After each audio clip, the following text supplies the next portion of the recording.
So it's been a while since I've made a video. We are right in the thick of homeschooling and it has been crazy trying to get gardening stuff in and homeschooling and doing all of the things.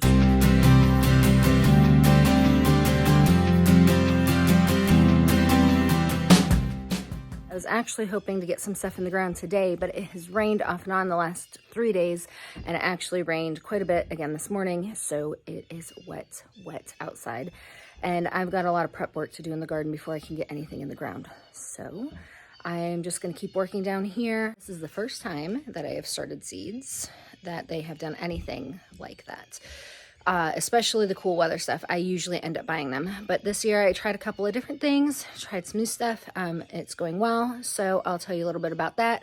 And I have started tomato plants successfully before, and I haven't done it for a couple of years, but I'll tell you more about that as well. So I just want to say I am not an expert by any means, but I'm just going to show you what's working for me this year, and you can take from it what you like, leave the rest.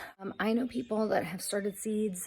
Their pepper plants are huge, their tomato plants are huge. Mine literally haven't even sprouted yet because I just put some of them in a few days ago. I'm going to get the rest in today. And my tomato plants, I don't plant them out until May, the middle of May. So I still have time for them to grow, and so if you feel like you're behind, doesn't matter when it is, you still have time.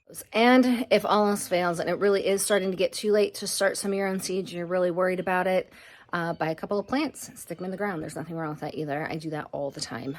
So real quick, I'm going to show you my setup down here. I have kale, mustard greens, cabbage, broccoli, cauliflower, even have some Swiss chard back there. The first leaves that they come up with, these little leaves right here, those are first leaves. The ones that start to look like the plant like that, those are true leaves. Once they start getting their true leaves, they're actually ready to go in the ground. I did transplant some of them. I started them all in these smaller containers. I transplanted some of them into these little bit larger containers here because they were getting very long and they were flopping over and they weren't doing well. So I covered some of the stem up with dirt and they're actually doing a lot better now. This one is standing up pretty well. I have a little fan over here that kind of, I don't have it on right now, but it'll kind of blow them. It gives them a little bit of strength. These are not grow lights. These are just regular shop lights. Somebody had extra and gave them to us, the actual hooded part. I went to Walmart and bought a set of 2 bulbs for each one for just under $9 a set. So that was inexpensive. You can spend a lot of money on a setup. I was not going to do that. I don't have any warming pads for these cool vegetables or anything.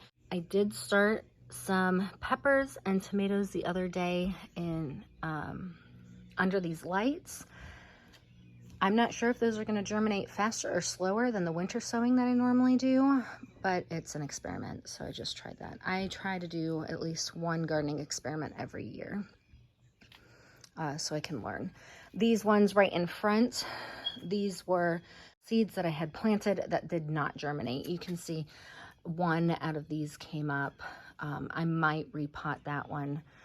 This little guy, he's been that big for a long time. Not sure what's going on with him, and the rest of them didn't come up, and the same with these.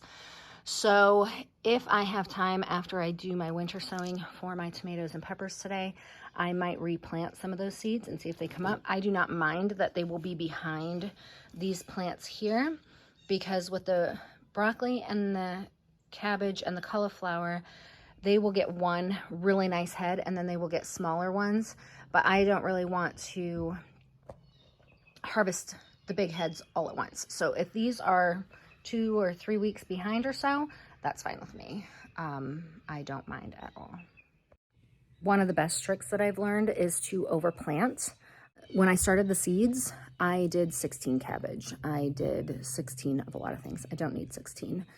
I don't know if we'll eat 16 cabbage, but I had about 10 of them come up. Out of the 10 that I have come up, I will put some in the ground, and I might have a few that just don't thrive outside or they don't make it or whatever, and maybe I end up with 6 or 8. That's a good number. I saw a Facebook meme a while ago and it said people with a green thumb just have so many plants that when half of them die, nobody notices. And I basically took that to heart, and that's what I do. The other thing is, if they do all come up, it's great. You can give them away to friends and family. Also, I will throw the vegetables into the chickens. My pigs also will appreciate it, so I will give those to the pigs as well, any extra. So nothing goes to waste, especially when you have animals. It's very easy to compare yourself to other gardeners. But I'm going to encourage you not to do that, because the funny thing is, it doesn't really matter. Yeah, the trick with gardening, how to become an expert gardener, is to do it.